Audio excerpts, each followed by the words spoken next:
wona ɓe yiiruma ko hettumaɗo ni wona ɓe tawrumaɗo arɓe fokkititeno kol ɓe hinnilan ɗo a fenay a ala a wuumiɗa goy ina yiida ko woni feƴƴude kon fof ko bandiyagal woni e maɗa wono simi mayaɗa mi yitta nder ɓewne wonde e maɗa simi mayaɗa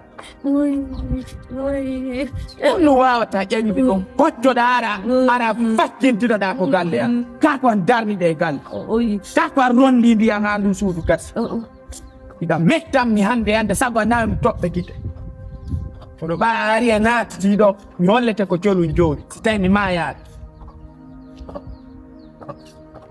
kondu woni sifal mi fembay nde hoore ma hande laaɓa mi fenta ɗe ñiiƴe ma yeesoje ɗo wona molfoɓe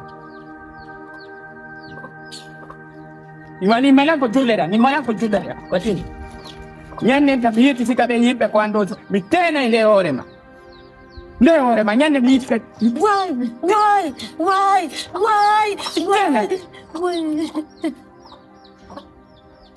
ɗum sifa ɗum iɗan rondo yimɓe ara pattanami nder ɗo ko hanki mi falanoma remude kono ko hersa somi layɓina banto ɗon hanki no andayno ko wonmo fewnu salo pa bappa wallela minen do leggal a maayay ɗon bappa wallela minen do leggalal ngal bappa wallela minen do leggalal ngal bappa yo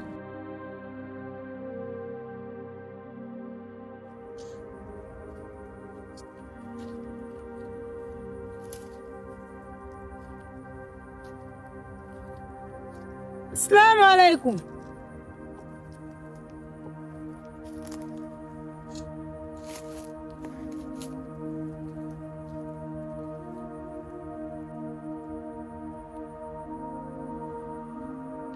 Assalamu alaikum.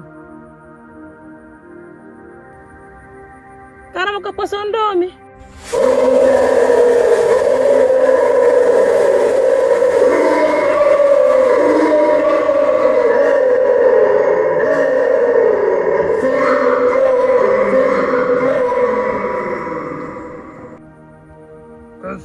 Kasali!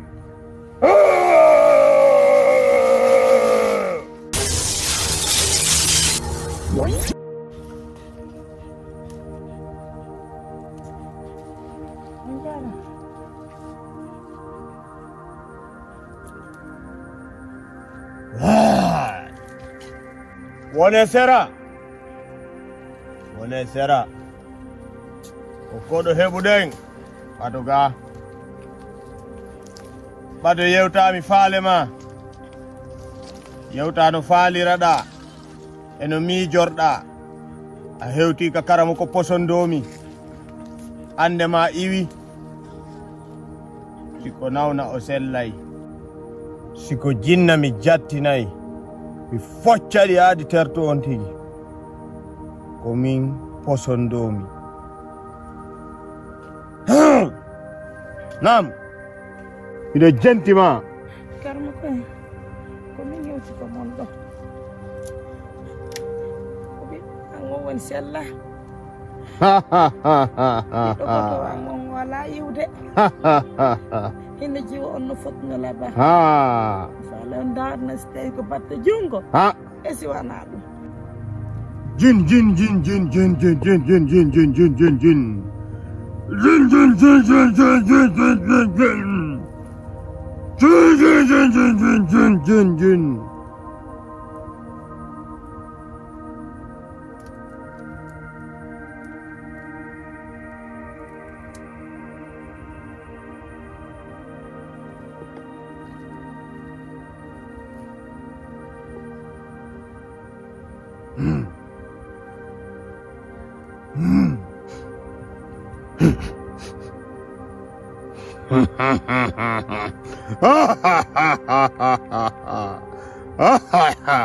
Nana bobo wata hulu wata denjo wata mapo wata mijo ande ma iwi ino lawol ngol ino weli fi na ko metti fi ɓiɗɗo ma on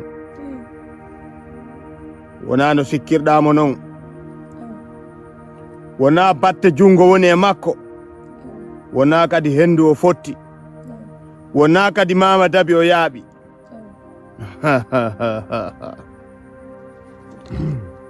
Heɗi on jinnaji.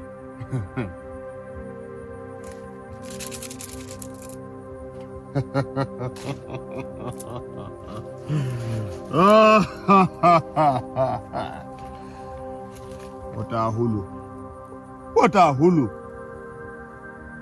ɗo naka yimɓe aninte ka heɓuɓe ande ittane ande. seede jiwoma on na batte jungo woni e makko mi yeeto fi makko ɓa mi yiyalimo. jiwoma on ko danejo, daɓɓo seeɗa, tiiɗuɗo seeɗa. ko iwri ka Allah, ka Allah iwri. si hunde noon iwri ka Allah, ko Allah kadi ittata nde. ina menen karmo koɓɓen ko min ittata ko siko jungo waɗi, siko jinna, siko ndure, siko ñanne, siko gere dabare, min ittay. kono si iwri ka Allah en accay o itta. nani jiwoma on o ndikkay e kadi ko neeɓa o ndikkay. nani ɓaɗo woniri ni yahu.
Jaja.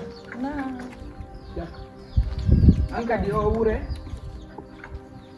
Ida fatina wure tun. Ida jippina kunda wure ida saggina kunda. Alette o kam yon tawna ka. Maro ida ukka tun nyande o ida wi ammi ko poti didi ko poti. Kono def. Andi yaw ella ma on. Si maro kon cippinama. Alette ko batona kata. Yelto da wi akade si sakki mara ko lanni. Mi ari go yiten saladi. Sai ya hari. Nyama. Ndo mi nyama yami wawa bankirgal. Wala nan ko wiida ko. Andi ko no. Ko jawmi jema nata. Baygila hankin ki gem bila fala yoto. Ko bayginaji man ko le telije. Mi tayeb mi wonde no tom mi hida hala surtout hala laifu mi fala ka sago wonde. Laifu. No mi wondeje gono ton sago an jaaja accela min tumi jodo fere. Wodi ko mi duwa mi jetade. Wodi ko mi duwa analyse de ko tetta wonde sago min tumi wona libre. Voilà. Jonno. Wolu ko fala da so ta donc. Miya. Mi jiti do han yi andi lan acci e ngol. Yi andi su turno mara masajo. Yandi ko fitti ko. Afani. O beppire algasi mu nyande o nyande ɓay tun kun no fandi fala yiltade tumi haala a faani joni fala yiltade aw e wonata seeɗa min heeɓiɗo wonen balɗe seeɗa le ila andi a yiɗi koye mbonu awa yaw ɓaatu gonga ma yaw ɓa pay koye no toon yaw kono si a jaɓuno le wonayno seeɗa